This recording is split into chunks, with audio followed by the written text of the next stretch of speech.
Salut à tous et bienvenue dans cette nouvelle petite review. Aujourd'hui on va se faire la review d'une réplique très spéciale qui m'a été donnée par quelqu'un que je remercie. C'est Alan qui m'a permis d'une part de faire le Vorsk en review. Donc je le remercie encore une fois. Et cette fois-ci il a décidé tout simplement de me donner cette réplique. Oui, me donner cette réplique qui est une réplique juste très rare. Simplement qu'elle a été produite en très peu d'exemplaires dans le monde. J'ai nommé le Tanyokoba en version 1911 Excellent Special Model, donc le KLE02 en version CO2. Donc je tiens juste à dire un grand merci à Alan, simplement qui a préféré me la donner vu que je fais de la collection et que ces pièces de collection je les mets directement en vitrine. Tout simplement, je ne joue pas avec, déjà que je ne joue pas du tout. Là tout simplement c'est une réplique superbe, on va voir juste après. Alors si j'ai les doigts crades, hop, tac tac, c'est normal. Il y a de la méca en ce moment, donc je fais une petite pause et tout simplement je fais une petite review. Donc la boîte c'est une base donc Kaji, donc ils le disent bien, hein, Kaji Works. Hop, c'est tout ce qui est plus banal, hein. Boîte Kaji, sympa au niveau de l'illustration. Dedans, donc il a appartenu à François de FG Airsoft. Donc François, si jamais tu passes par là, un petit coucou à toi. Encore une fois, bah, c'est vraiment dommage que ton site ne l'est plus, c'est dommage. Tu nous sauvais bien la vie au niveau des répliques de GBBR. Donc il y a bien les cibles Kaji, l'éclaté du chargeur, hop, CO2 première et nouvelle génération, hop. Non, même pas, c'est juste que c'est marqué en mandarin et en anglais. Ensuite, bah, c'est du manuel Kaji, hein, c'est tout ce qui est plus banal, qui est suffisant amplement, il n'y a pas besoin de faire plus. Voilà, et l'éclaté de la réplique. Donc c'est tout ce qu'il y a de plus banal, c'est un 1911. Hop. Et donc dans la boîte, il m'a fourni un chargeur au CO2, donc je pense que c'est celui-là d'origine. Et un chargeur à gaz que j'ai mis dans la réplique pour pouvoir tirer avec mon compresseur. Hop. Bon, il n'a pas beaucoup été utilisé, il y a encore l'étiquette dessus. Hop, on verra les chargeurs après. Donc voilà la bébête. Ouais, elle est sublime. Franchement, j'adore. Les plaquettes, bon, je les laisse d'origine comme ça, simplement que c'est d'origine, du moins je pense. Donc voilà la petite bébête. Alors j'ai fait un nettoyage complet interne externe. Je vais juste refaire une brillance sur le côté, enfin un coup de polish sur le côté pour que ça, il y a des rayures qui s'enlèvent. Parce qu'elle a été utilisée, forcément, c'est normal. Mais je compte vraiment y prendre extrêmement soin. Donc voilà ce que ça donne. Alors les grips sont extrêmement gros. C'est par rapport à moi qui est habitué au 1911 de tout ce qui est plus standard. Là, on a vraiment quelque chose de très très gros. J'y reviendrai après. Alors, les marquages, tout de suite, on aura 1911 Limited Edition. Donc, c'est de la gravure, gravée dans le métal directement. On va avoir le logo Colt ici sur les plaquettes. De l'autre côté, pardon, Tanyokoba Excellence Special KLE-02. Donc, il n'y a pas de numéro de série au final, c'est dommage. J'aurais bien voulu avoir le numéro de série. Le Made in Taiwan Kaji Works, ici le logo Colt, donc le poulain. Et enfin sur la chambre, calibre 45 ACP. Donc voilà, c'est moi j'adore, ça fait sobre mais très beau à la fois. Mais c'est surtout une réplique d'exception.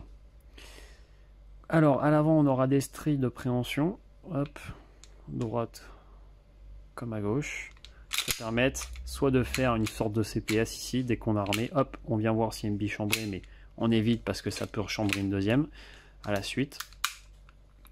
Mais en tout cas, ça grippe vraiment bien. Voilà, donc ensuite on va avoir la rétorculasse, hop, qui fonctionne parfaitement, mais qui n'est pas qui est power strokeable. Enfin, faut y aller à plusieurs reprises. Bon, après c'est pas une réplique avec laquelle je vais me servir souvent, hein. Très franchement, la petite demi-lune de démontage. Donc c'est une frame de 1911 A1, à quoi on reconnaît tout simplement à ici. Sauf que ici, normalement, sur un A1, c'est bombé. Ici, c'est plat. Donc c'est vraiment uniquement la frame qui est en modèle A1. On va avoir une détente ajourée de 2 trous qui est réglable au niveau de la petite vis ici. Donc ça c'est plutôt pas mal pour pouvoir régler l'over travel. On va avoir un bouton, enfin une clavette d'arrêteur de culasse qui est standard. Donc ça par contre ça ne change pas, qui fonctionne parfaitement d'ailleurs, quel que soit le chargeur. Hop, à gaz comme au CO2, aucun souci sur ça.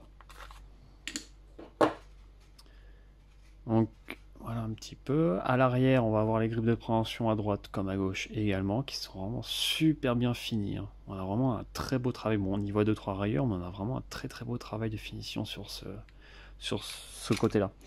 Ce n'est pas un bronzage, du moins j'en ai pas l'impression. Parce qu'à un moment, j'avais lu comme quoi que c'était un bronzage qui a été fait dessus. On dirait plutôt de la peinture. Bon, après le bronzage, je peux le faire moi-même. J'ai les produits pour et les techniques. Donc c'est pas totalement un A1 en fait, je viens de voir ici, c'est normalement ici c'est lisse sur un A1, donc là aussi ça a été customisé par un grip. Le bouton fonctionne parfaitement, donc les mags sont compatibles MAR8, donc ça c'est plutôt bien. Donc le mag CO2 a légèrement de jeu, tandis que à gaz on en a pas beaucoup, on en a moins du moins. Donc les plaquettes, comme je le disais, sont beaucoup plus grosses. 15911, on peut voir, on voit tout de suite. Donc là c'est un MAR8, c'est mon MAR8, et là voilà, on voit directement que c'est beaucoup plus gros. Bon, c'est pas inconfortable en soi, hein, mais on a quelque chose de beaucoup plus gros. Les plastiques sont sympas. Alors le logo Colt ici est pas très joli, je trouve. C'est dommage. Alors je sais pas si c'était du fait maison ou autre. Donc c'est à droite comme à gauche. Hein. Ici en bas, donc là c'est des plaquettes Andalus, donc ça c'est vraiment d'origine, hein. C'est mis sur le custom. Ça fait ressortir un petit peu la plaquette normalement qui est couleur marron. Ou noir, je sais plus, mais il me semble. J'ai plus trop l'image en tête du 911, mais il me semble pas que ça soit celle-ci d'origine. Je suis pas trop sûr. Donc en dessous on aura l'évasement ici pour faire le passage de la cartouche de CO2. Donc, sinon on n'utiliserait que des mags à gaz. La tâche Dragon qui est bien fixée, présente, donc ça pas de souci. Elle a un léger jeu, mais bon c'est pas non plus c'est pas très grave. La pédale de sûreté qui fonctionne comme un 1911 standard, qui fonctionne parfaitement. Hop, pas de souci. Le cran d'arrêt de sécurité ici ne se met que si votre marteau est armé, et il est très dur à enclencher par rapport par exemple à un 1911 où là MAR8, voilà, c'est vraiment super simple, même si les crans sont sympas. Là on a vraiment quelque chose de, c'est vraiment dur, voilà, faut vraiment insister quoi. Le marteau 3 positions, donc percuté, cran demi-armé, armé, donc nickel.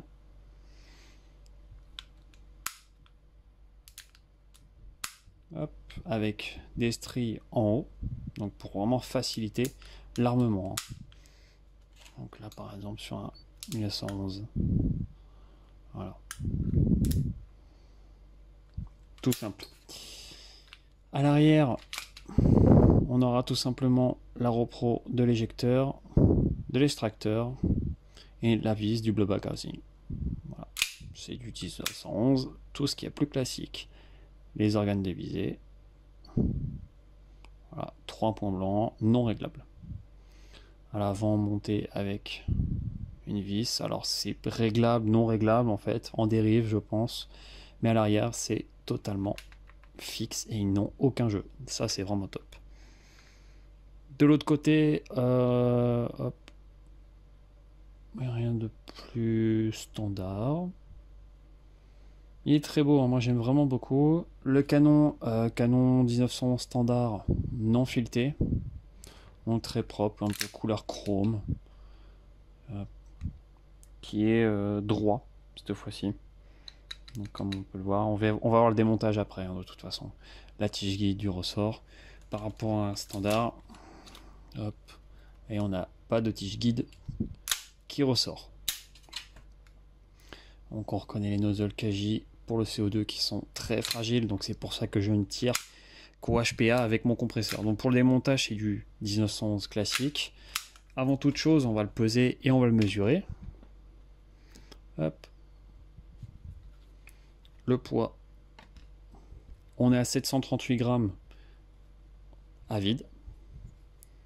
Avec un chargeur gaz, on est à 919 grammes.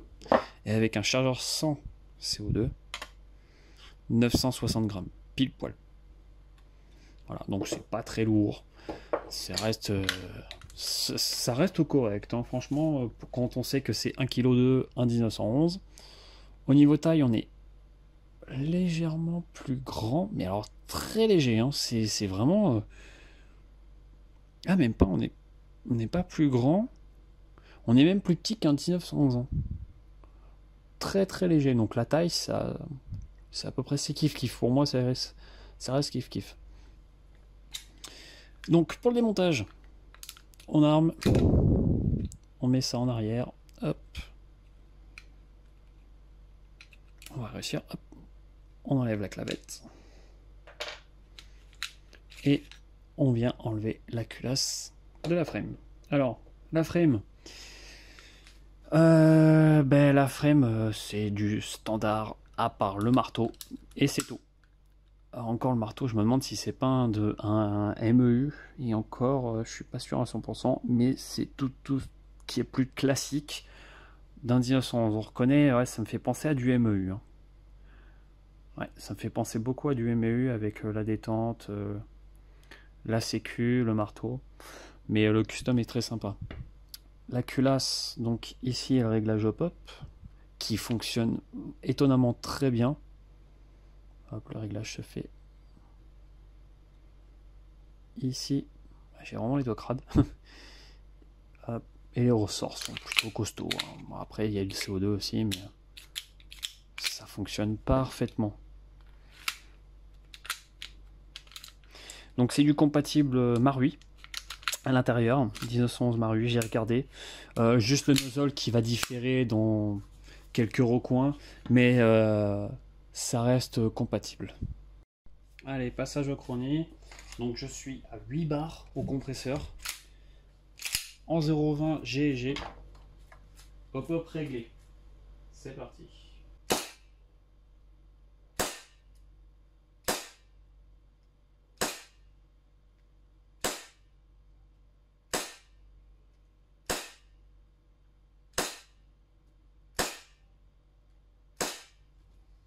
Voilà, sur 10 billes. Alors je regarde pas le chronie en même temps que je tire, simplement parce qu'il est à côté. Voilà, 103 FPS d'écart, il y a un problème quelque part. Ah oui d'accord, ok, 219. Ouais, c'est stable parce qu'il y a le HPA. Mais en gros, on va dire 320 FPS au gaz, avec 8 bars. À 8 bars, ça correspond à peu près à la TM 130. Donc c'est très très correct. Allez, on va voir la portée et la précision maintenant. Allez, c'est parti. Test de tir en 0,28 cette fois-ci, puisqu'on est un peu plus précis.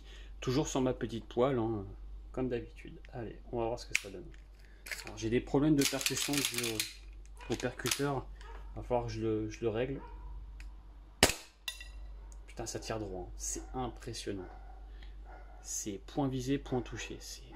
Alors, il faut savoir une chose, que c'est pas le canon Tanyokoba, mais c'est le canon, je crois que c'est un canon Marui dedans, hein, il me semble.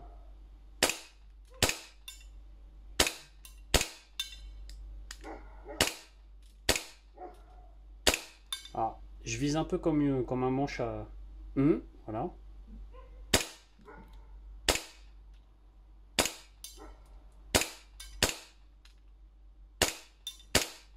Ah ouais, je vise vraiment comme un manche, hein. La détente est plutôt sympa, hein. Ah ouais, j'ai vraiment visé comme une truite. Bon, enfin bon, ça reste précis malgré tout. J'ai fait quelques tests en 0,28. Mais ça reste plutôt précis quand on vise correctement. C'est surtout ça, hein. Donc pourquoi j'ai tiré avec le compresseur et pas avec le CO2? Tout simplement, je veux préserver la mécanique. Je veux vraiment avoir une pièce de collection qui est en meilleur état possible. Je suis très soigneux avec mon matériel et encore plus avec le matériel des autres. Et encore plus avec celui qui m'a été donné. Alors, pas de bilan chargeur, pas de billet en chambre. On va pouvoir faire la test à vide pour vous faire voir un petit peu la sensation de détente.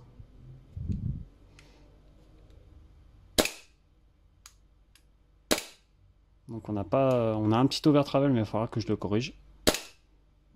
Mais le kick est très sympa.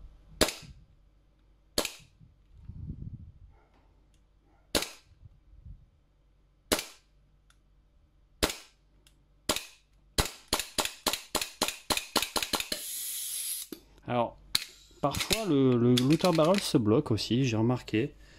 Bon. Alors je sais pas pourquoi. Voilà.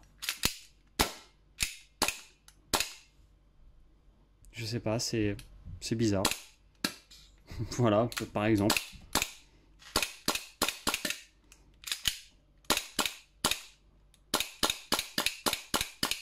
Voilà, parfois il marche bien, parfois il marche mal. Bon, je pense qu'il va y avoir besoin d'une très très grosse révision, je pense, dès que j'aurai un moment. Mais c'est quand même un PA.